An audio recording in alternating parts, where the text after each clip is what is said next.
Okay, so good afternoon and thank you for your attendance to the second of our Wimmera Development Association and Leadership Wimmera Community Leadership series of forums with our special guest, Christine Kotur. My name is Jessica Grimble, and as the Project Manager at WDA for Leadership, I welcome you all here today and I'll be your facilitator. Before we begin, Wimmera Development Association and Leadership Wimmera wish to acknowledge the traditional owner groups of the land on which we meet, here in the Wimmera being the Wotjobaluk, Wagaya, Jabbergulk, Jadwa and Jadwajali people. We pay respect to elders past, present and emerging. Today's forum does encourage participation, but I do ask that you mute your microphone during the presentation. There'll be a chance for questions towards the end. Please note that this forum is also being recorded and you'll have access to that following the session today. So again, welcome to Chris Kotur. She's going to share her knowledge and tips today for success when it comes to community leadership. Chris has unique insights and understanding of what leaders need to know and be able to do in order to deal successfully with adaptive challenges. Chris has facilitated consultations around Victoria for 3 Royal Commissions, including Royal Commissions into the 2009 bushfires, family violence, and now into our state's mental health system. She provides expert professional services in the fields of strategy, governance, leadership development, complex inquiries, reviews, and facilitation. She's a highly regarded independent chair, company director, and strategic advisor to CEOs, senior executives, board chairs, and directors, councillors, and committees. Chris will unpack how people can effectively and efficiently collaborate on community projects. And Chris is supported today by our other guest, Amelia Crafter. Amelia was the chair of the Wimmer Cancer Centre fundraising subcommittee through her former role as the communications manager at Wimmer Healthcare Group. The Wimmera Cancer Centre project's success was largely based on community support and local fundraising. Through her involvement in the project, Amelia was tasked with managing stakeholder engagement that spanned local business, fundraising bodies, local, state and federal governments. Amelia is a graduate of the Leadership Wimmera program and sits on the advisory committee for the program also. So welcome to you both. Firstly, we'll start with Chris and we'll hear from you today. Thank you. Thank you, and thanks for the invitation, and hello from Melbourne. Enjoyed really having the company of many of you during the last session, and really appreciate your time this morning, and I'm sure that Amelia and I will try to create something particularly special for you in the next hour. I noticed that we've got Joe Burke with us, and so Joe, if I say something completely ridiculous and beyond anything that you would relate to as experience, I'm just going to rely on you to jump right in and rescue us, because I think that you probably know much more about collaboration than I do, so appreciate you being in the room with us, and look forward to your contribution to it during the next session. I want to come at collaboration from a slightly different angle. In other words, as somebody who has seen the other side of successful collaborations through the work that I did during my time in state government. So drawing on that ministerial advisor, having worked in the offices of a couple of ministers, Department of Premier and Cabinet, and experience in it, Treasury as well, and at the moment spending time with a number of agencies and regions around what good successful collaboration might actually look like. So I'll try to bring together those 3 areas of experience and see if I can roll that up into some lessons. The other experience for me is that I've seen some attempts at collaboration that have been really well-meaning but that have fallen over.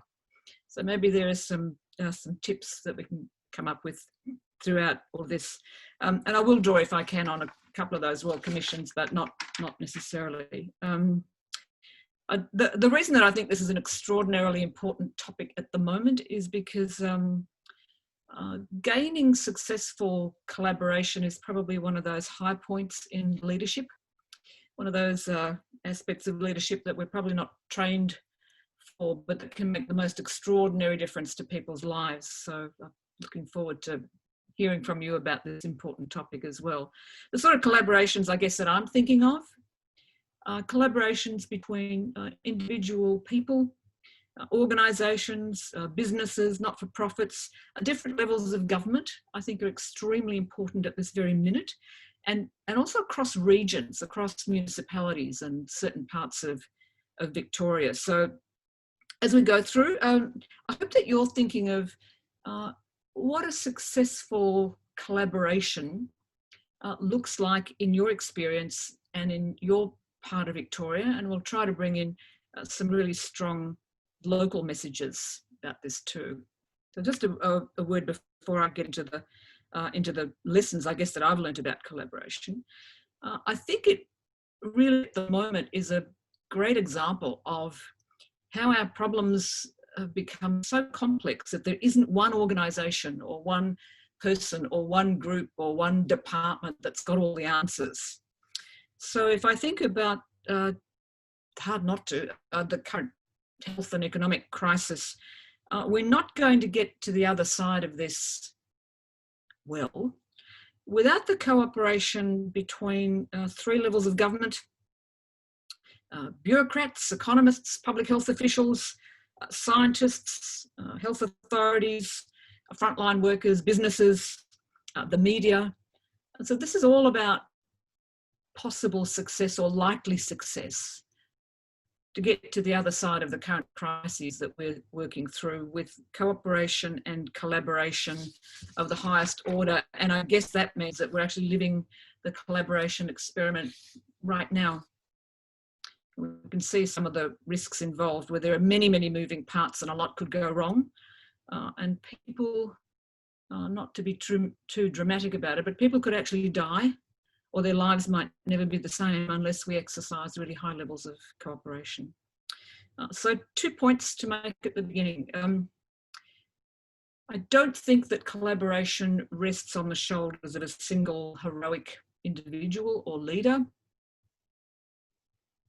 Possible that some people are more prominent during collaboration than others, but I think that collaboration is incredibly important at the moment, and that's always about more than one person who steps up to offer some solutions. And the next is, it strikes me that we've become, particularly in the leadership world, so specialised that we can only know a small part of the problem or the issues. We can only know so much, which means that we've got to combine different areas of expertise and different perspectives in order to conduct collaboration of the highest order. And I'll just give you one example. So during the consultations around the Mental Health Royal Commission, it's been really interesting to talk with people about their experience of a system that the Premier's described as broken and needs to be fixed. So in talking with people who have or suffer mental illness, there are three messages, at least that I've heard, that have affected the way I think about collaboration.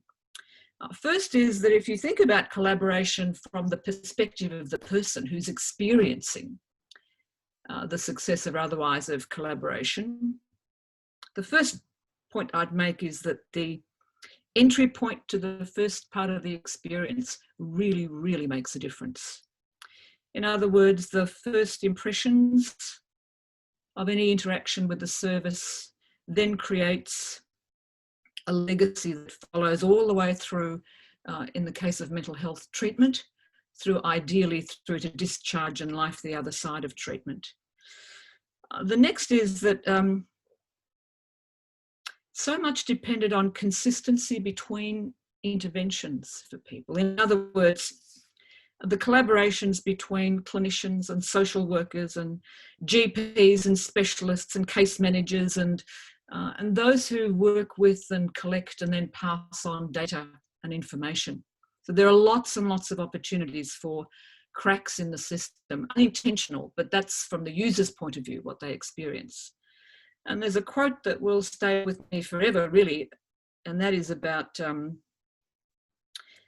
someone with a very serious mental health issue saying, can you, whatever you do, can you take luck out of the system?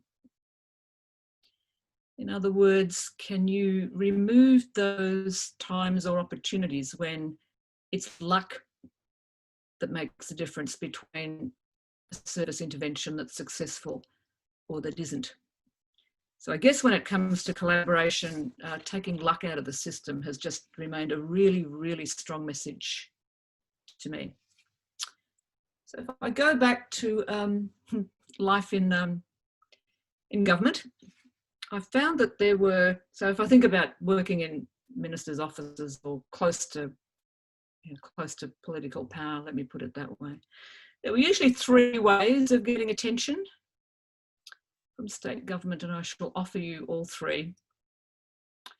The first is to do something incredibly stupid, illegal and wrong and have somebody with a camera film you, because you'll certainly get attention.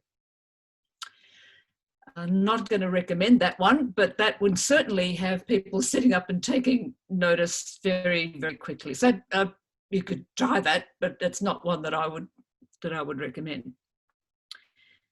The second way to get attention for an attempt at collaboration was what most organisations, agencies, groups and individuals actually do.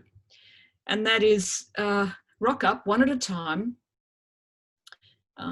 try to get the ear of government, put the case. It's usually about asking for something. Usually it's about resources, it's about money, it's about support of some sort. But go as an individual or as a single group, and what you're part of is a really competitive, crowded list of people who are trying to get into a diary that then has to make space to get attention.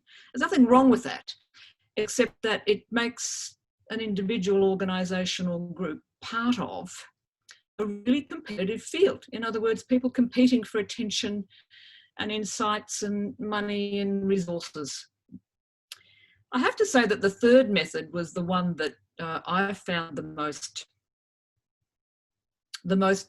successful.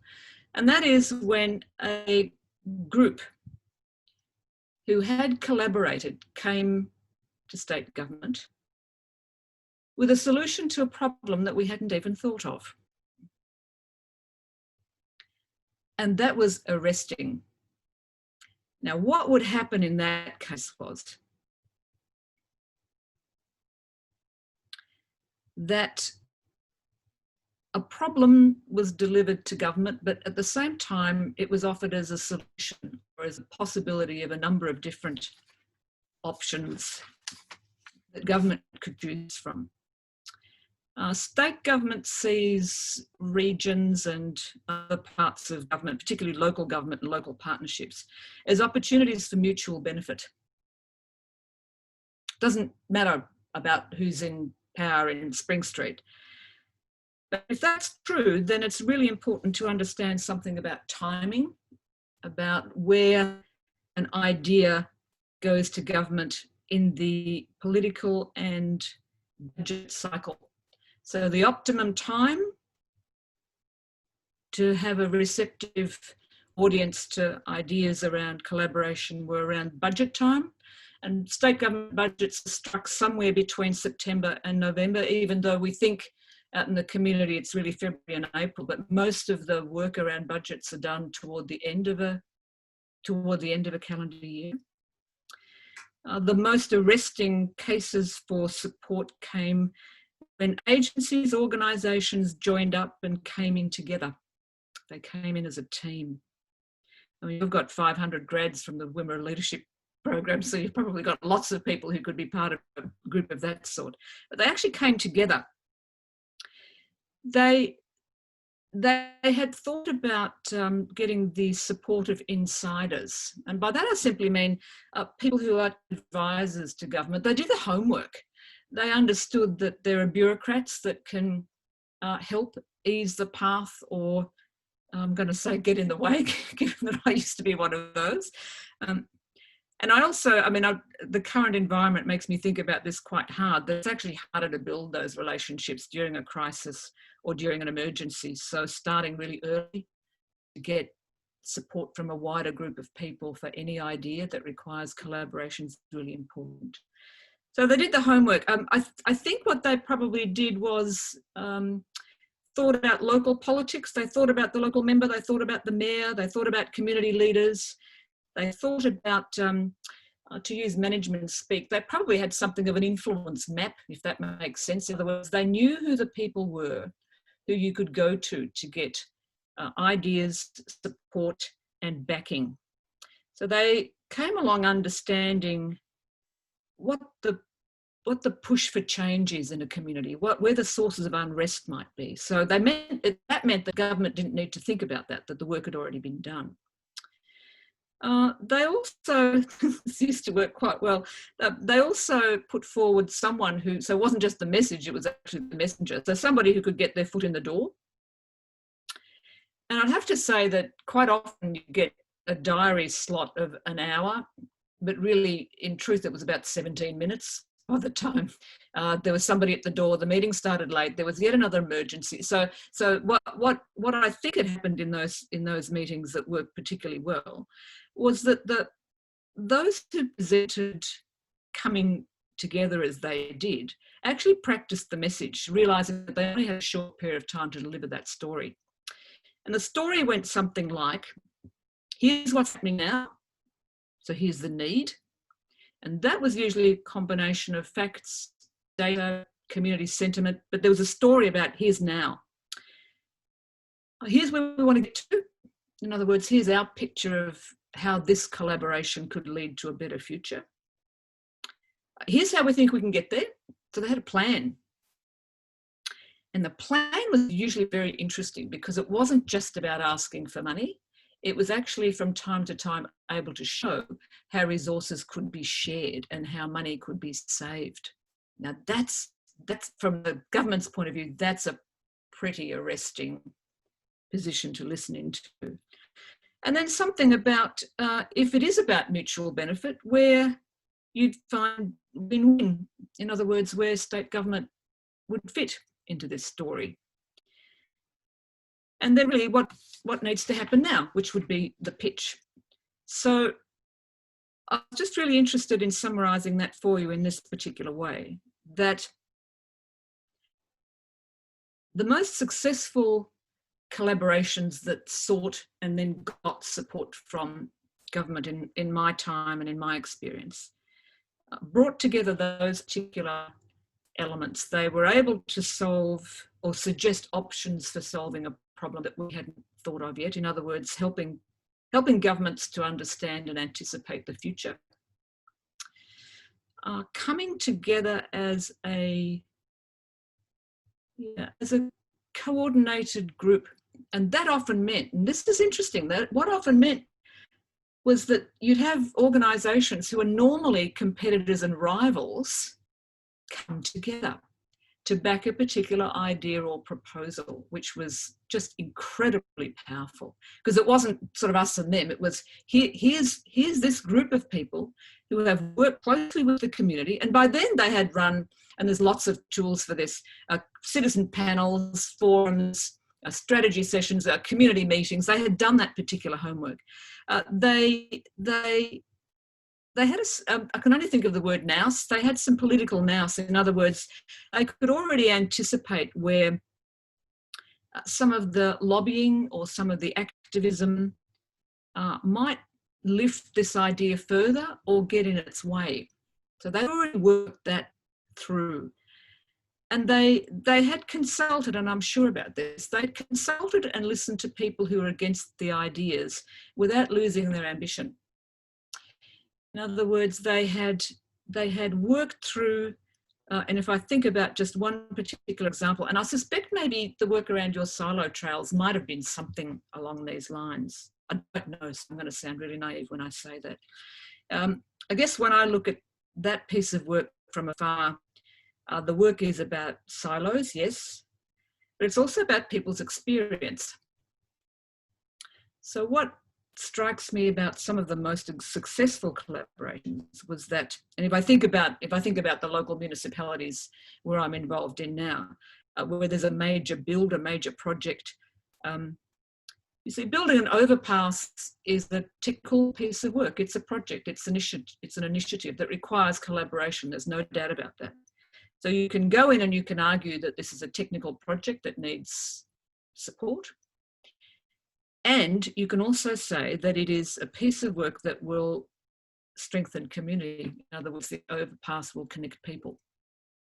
So there's something very strong about being able to say the idea is about combining technical expertise and there are people who will benefit from this. So without being too reductionist about this, this is an approach that was able to win over both hearts and minds, was able to support the thinking of people who are driven by data and information and evidence and the numbers, and also the people that had a really strong sense of community and how you go about improving people's lives. So it was the braiding together of those two elements in that particular story that I found were incredibly successful. So I might just leave it there, but Jess, there might be people who have questions and comments, and I know that you're going to gather these up along the way, I think during the chat site, but I'm also happy to take any comments or questions along the way, and given that Jo Burke's still sitting upright in her chair, I hope I haven't said anything too ridiculous, given that you're, I'm sure, on the other side have got much more experience about this than I have. But I guess that's from my experience, and I'm now just talking about successful collaborations. I can a little while talk about some of the things that I think are rat poison in collaborations, in other words, that get in the way and that block them and that don't work. And you might have some examples of those yourself. But I do think that there are a number of steps, a number of components that you can put together that can make, or that can assist some collaborations in the work that they need when they go towards others to help them join. And in my circumstances, I'm talking about being able to work more closely with state government. So Jessica, can I hand back to you at this stage to take us into the next part of our hour? Absolutely. Thanks, Chris. That's fantastic. And we will come back to Chris later. If anyone does have questions, as she's mentioned, please pop them in the chat function and we will come to that in a little bit of time. But I would like to hand over to Amelia Crafter now, and she's going to tell us about the Wimmer Cancer Centre project. All right, thanks, Jess. I hope you can all hear me. I just wanted to see that there's some very familiar faces in there, including a few of my year's alumni. So like Brett and Shane and Rach. I wanted to say hello to you guys. Thanks for coming as well. So as you know, we all know what stakeholder engagement is. Please excuse me, I have a bit of a throat tickle. It's the fancy business term or government organisation term that we use to basically describe the process of getting to know our stakeholders. So I suppose the idea of getting to know them is actually that we're able to better understand what they want. And I think that's often a part that we don't think about. So, you know, it's what they want, it's when they want it. When we get to know them, we get to find out how engaged they currently are, and how any of our plans or potential actions might affect them, positive or negative. Often we think of our stakeholders as our supporting groups, but we also do really need to remember that, and often in obviously a lot of community development, there's not a lot of negative, but there are often some people who may feel that it will negatively affect them, and we need to kind of always make sure we think about them as our stakeholders as well. So it's not about pumping ourselves up, it's actually about trying to really work out how it affects people, because that's the only way we're actually going to be able to understand how to work things best for them, and therefore to get the most support. And I want to reiterate obviously what Christine said, is that, you know, Chris said, is obviously it is that team thing. So if you can get people who were originally not maybe on your team as well, then that's always going to be really positive. And again, reiterate the fact that if you can have that emotional side connected with the technical data side as well, you're always going to have a much stronger case for all of your stakeholders as well. So I suppose another big goal for us, obviously with the Cancer Centre, and I think with anyone with getting to know your stakeholders, is that you can improve the communication and maybe rethink some of your strategies around that once you know them a bit better. And obviously that's going to have some better long-term benefits. So, you know, if it's business, obviously that's brand reputation or less pushback against projects or things like this, obviously more support for policies and development. And I think it's also really important to note that stakeholder engagement used to be seen as quite an optional thing. It was kind of that above and beyond type measure. Or, you know, we did some stakeholder engagement, so we obviously care and we're community focused and all that stuff. But obviously nowadays we hear the term all the time, and it's basically become that fundamental accountability mechanism. So these days, you know, businesses, organisations, government, we're all basically expected to perform a bare minimum degree of stakeholder engagement. All right. But that obviously leads to it not being done particularly well sometimes, because it is just that tick the box, because it's an expectation. So I think we all need to think about it as in, do we really want to actually find out what our stakeholders want? Do we really want them engaged? Do we really want their input and feedback? Because that's what you need to think about at the very beginning of your process. So to do that, you kind of need to pay a bit more attention to the details. We found when we're doing the Cancer Centre, really need to ask yourself who your stakeholders are. Obviously, we had state government. We're a health service. We're a state government mainly funded body. We had donors, people who'd already committed. Obviously, the Wimmer Healthcare Group Foundation was a major one. But we really needed to look a bit bigger than that, because the service was going to be servicing the entire region. So for us, stakeholders were also all of our councils, all of our members of the Wimmera Southern Mallee Health Alliance. So that alone will narrow it out to 12 or something just there. And then, you know, as Chris said, you've got your policy advisors and your inside people that you want to have on your team, which was really important for us, because as you will probably remember, it took us a while to secure the state funding that we really needed. And then we actually had the community, the people that were going to use the service or had used our previous service, so could probably give us some really good advice about what we could do differently or what things they would have wanted.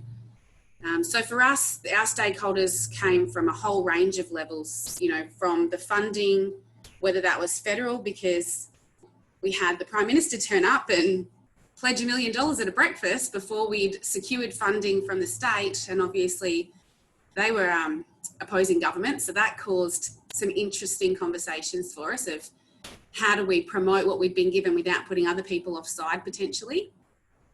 And as I said, all the local fundraisers, community groups, things like that. And then the actual people using the service. Then we've actually got all our team members as well, the people that are going to be in there every day.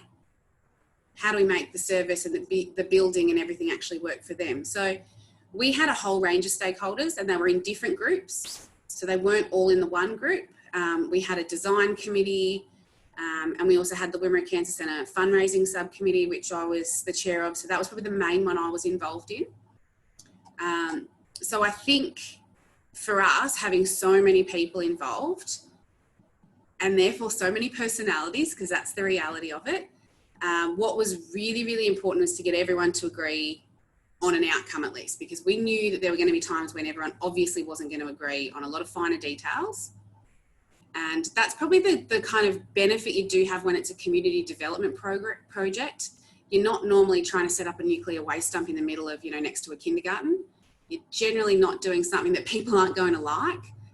So for us, the fact that we were creating a brand new purpose-built oncology and dialysis facility,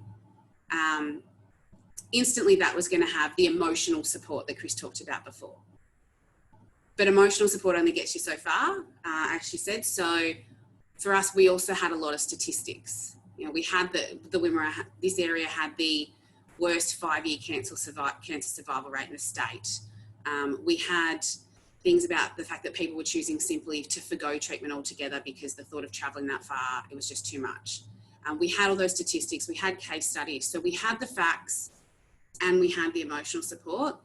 And we had everyone agreeing that this was something the region didn't just want, it was something we really needed, with a growing ageing population, all of those things. So while we might not necessarily agree on which room gets the biggest plaque for donors or, you know, all those kind of things, we could always agree, we could always come back to that one positive and that we're working for the same thing. And generally that was able to quell most of the issues that we might have had. But we also really made a point of getting some people involved in our stakeholder group that had been quite vocal opposition to us, that have had negative experiences, quite negative experiences. You know, it's not, as I said, it's not always about the people that already think you're doing a great job and want to help you do a better job. Sometimes you have to have the really often uncomfortable conversations with the people that are telling you you're doing a really bad job. and actually find out how they think you can do it better. So, you know, keep friends close and your enemies closer. And because also if people don't know what's happening in a project, they'll often make up their own version of what's happening. So having them work with you means they've got the right information, and it might also help change maybe the dialogue that they're having out in the community about your organisation, bring them around a bit. So that was a positive for us, and that did help. But as I said, everyone in your stakeholder group is probably going to have a different priority. So whoever is kind of in charge of dealing with your stakeholders, it sounds ridiculous, but I actually love a good spreadsheet. I'm an Excel nerd. Anyone who knows me well knows that. I like to have a spreadsheet that actually has who my stakeholders are, why they're involved, what makes it interesting for them. And I like to keep running notes actually against that, which sounds ridiculous, but I found it really handy when we had such a large number of stakeholders to actually have my little notes about, well, you know, I'd take little notes in meetings and pick up on little things and think, okay, so that's obviously bugging them. So is there some way we can address that? Or looking at what their priorities are, what their suggestions are. And if any of those things go ahead, marking that in your spreadsheet too, because I think it's really important for stakeholders to see some wins.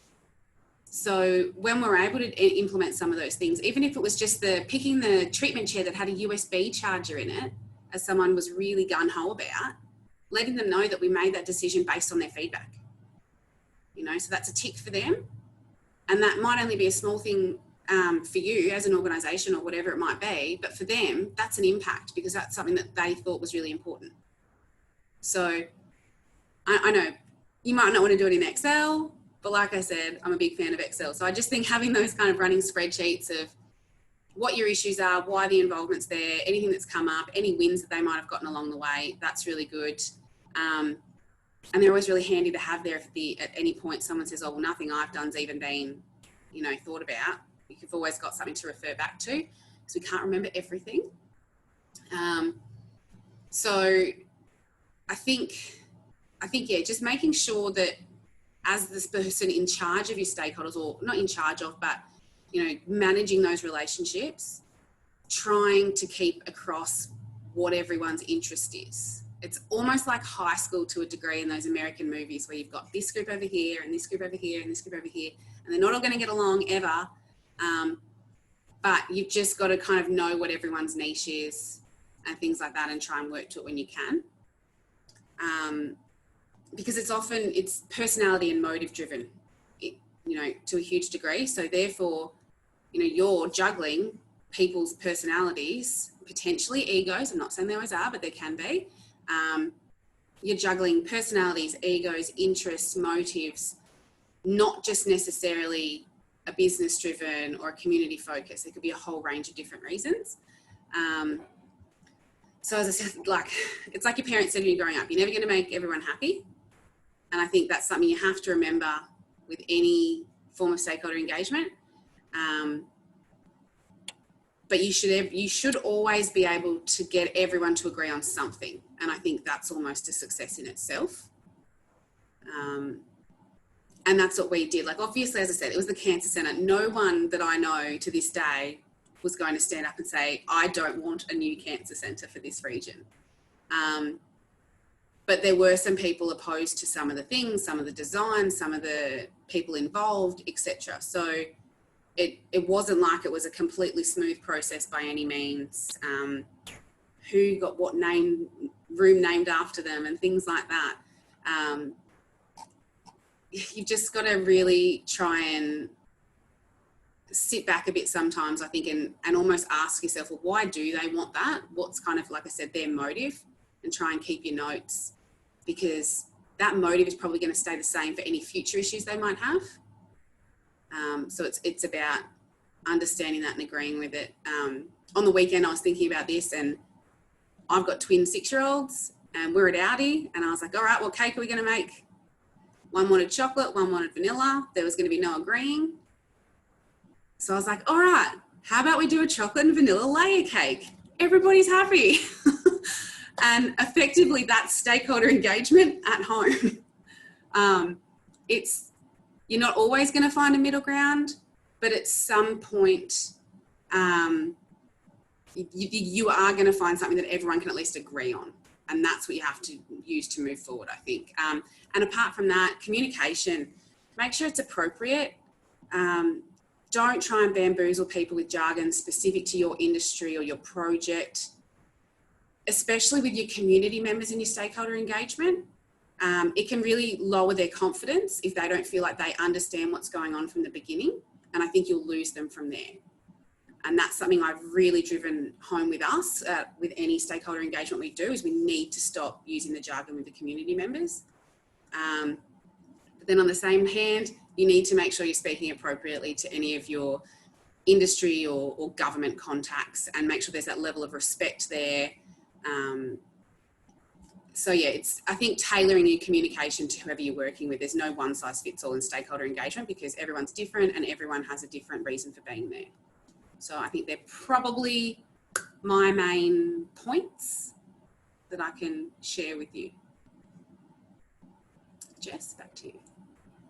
Absolutely fantastic, Amelia. Thank you so much for sharing your journey. I know you absolutely lived and breathed it for a very long time, and you could probably talk about it a hell of a lot longer than the 15 minutes that I gave to you. But we do have a question. I'd like to open the floor to questions now, but we do have a question for you that's just come in as you're talking, and I'll just read it directly. When people are not happy, do you focus on volume of noise or volume of people, and how do you tell the difference? Oh, it's really interesting these days as well, because social media, I mean, as a former journo, Jess and I used to work together back in the newspaper days. The reality was it was the volume of noise back then, how many people you had that were actually going to come up against you. Because their options weren't as many.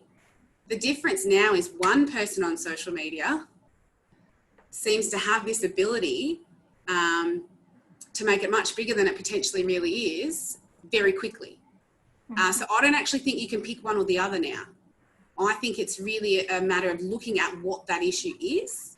Any issue that comes up, whether it's volume of noise or volume of, any issue that comes up, what is the issue? And try and address it as quickly as you can. As I said, you might not be able to make them happy, but something I'm very, very strongly believe in is that silence only creates more stories out there. So having worked as a journo and having now worked in corporate comms, I can guarantee you that if you say nothing, your detractors are going to have plenty to say about you. So my advice is always say something, even if it's just a matter of, look, we want to find out what this issue is. We're going to talk to them. We're going to see what it is. It might be a 5-minute conversation. It might be a lot more, but I don't think you can really ignore much at the moment, unless they're talking, you know, completely crazy terms like the cancer centre's being built for aliens, you know, unless people are going to see with their own eyes that person's bonkers and there's nothing to stand on at all. I think every issue in some way has to be addressed, which is why comms and stakeholder engagement are or need to be a much bigger part of any project than they ever have been before. Unfortunately, we're not actually seeing that. We're seeing comms numbers drop because businesses think, oh, we can just put something out on Facebook and people know, we'll just put something out on our website. But you actually need a human there to be able to touch base and assess what the issue is, because stakeholder engagement and communication should not be about media releases. It should not be about Facebook posts. It should be about communications and stakeholder engagement. A human finding out what the issue is and addressing it. That's my thoughts. A little bit passionate. Sorry.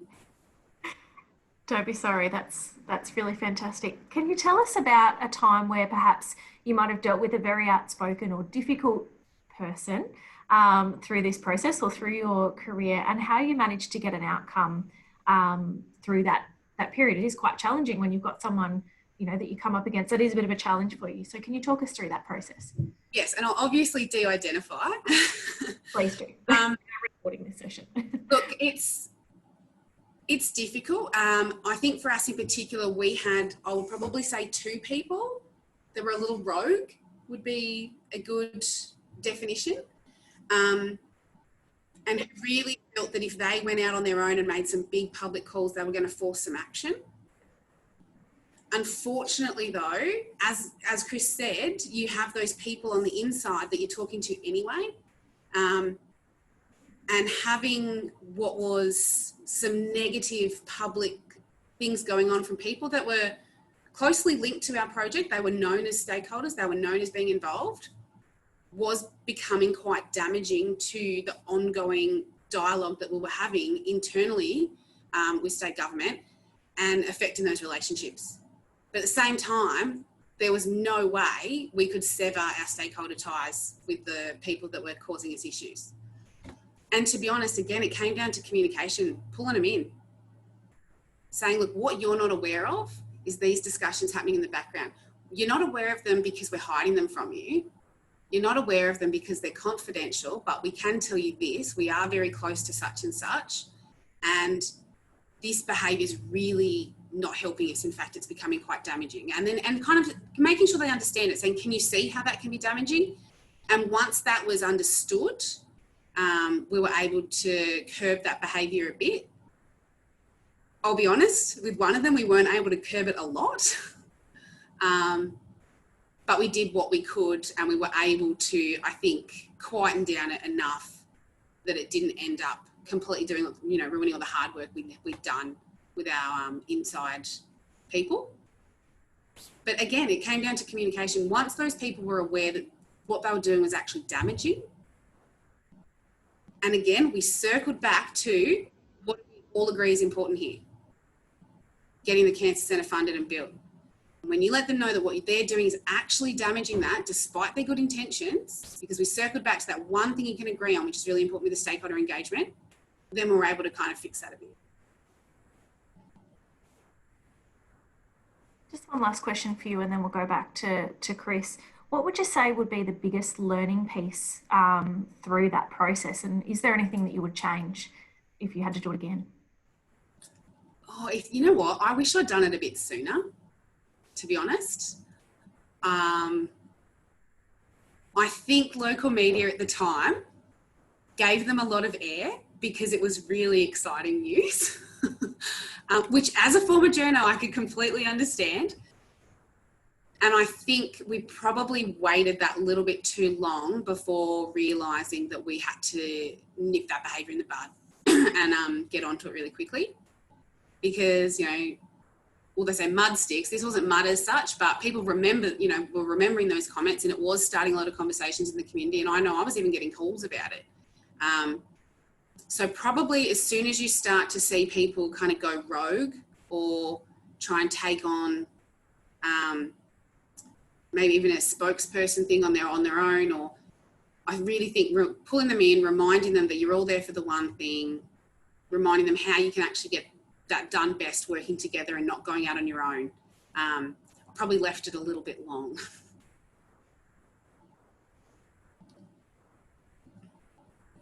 Thank you very much. We've just got one question for Chris, and then I'll throw back to you, Chris, to conclude. Chris, are you better off with majority of stakeholders being indifferent? Because if they start caring, it means they could just as easily become passionate against the project just as much as for, i.e. stakeholder engagement, is stakeholder management getting people to buy in, or are you better off keeping their passions down? I'm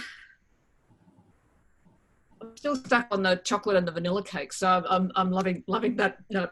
Okay, so let me just answer that from a personal point of view.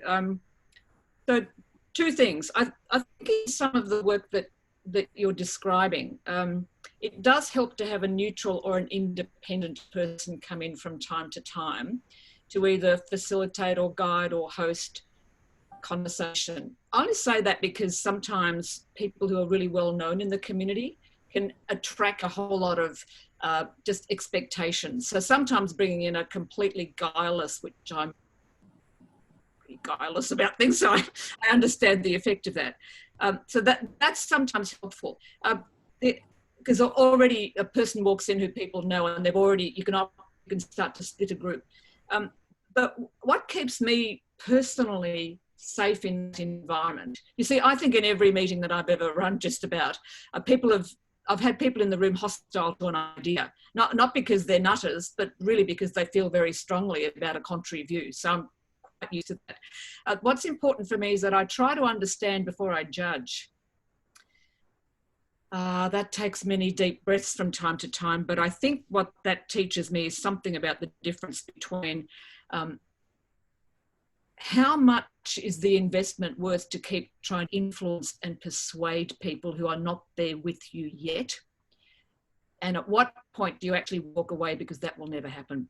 In other words, you will not, in my experience, win over everybody's support on every occasion, but making a judgment about that is really important and not rushing to that. And I think Amelia's stories is just sensational about that sort of touch that's applied on the way through. There's no doubt, you see, a cancer centre is really interesting as an example here. If I were to come along and be really provocative and say to you, okay, I've got an idea for a fabulous collaboration. It's called a safe injecting room. Oh, here's another one. What about building a mosque? Oh, here's another one. What about helping your local economy? Because, you know, if you accepted more hazardous waste across Victoria, you'd make a mozza. Oh, what about building a detention centre somewhere in your region? I'm being deliberately provocative, but I'm simply saying that I think Amelia's absolutely right. If you can gather people's support for an idea that's emotionally really strong, that keeps people going on the way through. And as Amelia is describing, these sorts of changes can take many years to develop. It's not an overnight thing. But there are times when I think you have to, so what happens is, I think you have to know when to walk away from people whose support you'll never gain. But what understanding their position helps you with is knowing how much change management, how much of the circumstances you'll be dealing with, working with, trying to work alongside with on the way through to success. You see, if you wait for everybody to be happy and comfortable with your idea, there might never be a time when it emerges. So there's something about knowing when to cut loose. When it comes to some of the things that I think get in the way of collaboration, I think the question that you've had just now is one of the really significant ones. I think some of the preconditions that I think just listening to Amelia might really work. There's something about trying to achieve a common goal. In other words, an objective that, and it's usually, I mean, Amelia, your story is really interesting. It's usually a question that I posed last session was something about what does better look like? Well, the answer to that would be, in this case, a cancer centre. So it asks a question about improvement or about what would better look like. And often the people who are against your idea don't have an answer to that. It's easier to block and to say no than it is to say, well, not that, but this. So that's I think giving people the opportunity to have a safe space to explore their differences is really important. So having an opportunity to look for close alignment and just explore differences, because similarities are much easier to fetch up. You're probably not going to have the time for this, but I've done this on occasion. Before I've done any kind of change work in any community, I've actually just for my own homework lined up the strategic plans, the council plans and the business plans of a whole lot of the different entities that I think might need to come together through a collaboration. This is just my own homework. Through that, I try to work out how big the gap is between where people are now and their ambitions and where a change might take them, because it really gives me an insight into what it is that we're actually asking people to do. So how big the change actually is. So I'm really conscious of trying to do that homework beforehand. And Amelia, where I don't know the people or the circumstances, I have to work even harder because I'm not from that particular region or working with that particular local government. So if I walk in not too naively, people are going to say, well, you haven't got a clue. You don't know what you're talking about. And I can be knocked out of the way really quickly on that basis. So a couple of the preconditions, just in summary, I guess, and just listening to you talk, Amelia, and there's a couple of really helpful questions. I think successful collaborations are based on at least, well, many things, but three in just quick summary. People need to want the change. In other words, it's seeing the worth of an idea and not being coerced or bullied or pushed into it. In other words, the value is apparent and they're not coerced into accepting it. The next is that people need to be able to actually deliver on the collaboration, that it's within people's capabilities. I can't tell you the number of times an idea falls over because people want to go to the moon, but really all they've got is a paper plane. Now, that's not because the idea is a bad one. It's just that when they have a look at, well, can we actually do this? The answer is, you know what, not yet, or our ambitions, our dreams are far too big and we're never going to get there. And what that will do is wear people down very, very quickly. And the other one, I think, is something to do with leadership. In other words, it needs people, it's not one person, but people to prompt the idea, to keep people going, to offer incentive, to keep replenishing enthusiasm. When a particular project or a collaboration may take a number of years to be delivered. And right at this very moment, I guess the people that I'm working with haven't got much puff left. It's really hard at the moment come up with a new idea or a new collaboration with people who are worn out, fatigued. They don't have much juice left. At least that's in my experience. And this will change. This will pass, I know. A collaboration can fall over because you're working with too many people who are just too tired. And so picking the time, picking ways to replenish, finding ways to energize people when complacency and apathy is much, much easier, not because they're bad, but because that's where they're at. I think the other things that I've seen get in the way, I've seen ideas for collaboration fall over because they've simply created another original forms of work for people. In other words, they've created more bureaucracy or more hoops to jump through. And for anyone who's half-hearted or tired or can't really see that particular collaboration, it all just seems like more work. Like, why would I, if now I've got to go to more meetings and I've got to talk to more people, or I've got to keep more minutes, or I've got to do more. And if you're dealing with people who are spent, as I think Victoria are at the moment, probably right around the world, some of the collaborations that I've seen work really, really well haven't added to people's workload. In fact, they've been very clever about the way they've been able to reduce people's effort. A successful collaboration is trying to combine, I think, the best of people's knowledge, skills, understanding, commitment, motivation. And in the combination, not meaning that you're going to add a huge amount of time, effort, building relationships with people that you don't like, you don't know, you don't understand, though there is a bit of that involved in successful collaborations. But I think if I were working in your region at the moment, this is completely hypothetical, I think successful collaboration can be based around small successes. In other words, improving circumstances for individuals in Victoria where I'm working. That's about integrating services in such a way that an individual will see that there is less luck in the system, I can put it that way. And then the other could be something about shifting the underlying conditions that make certain people, certain communities more vulnerable and susceptible to the downside of COVID and an economic downturn. And I'm not sure exactly what they are in your region. I think I know what some of them are. But there's a really interesting piece of work around that, which is much more about not just survival and not just coping, but getting to the other side of the period of time that we're in now that we'd all love to get over much more quickly. But I think some of the tips and some of the advice that Amelia's provided for you are absolute ingredients in the chemistry that you might need to think about as you pull those elements together for the benefit of other people and for yourself. The other one that I haven't asked Amelia, and it would be interesting, and I won't ask it now, but how do you actually keep people going through a change of the sort that you've described that is difficult and nettlesome and that's got contrary views? And I guess in all the work that I've done, there's never been less than about 80,000 people telling you how to do a job and how to do it better. So there's something about personal resilience in in leadership, and how you keep encouraging people and replenishing their enthusiasm for an idea that they haven't yet been able to imagine.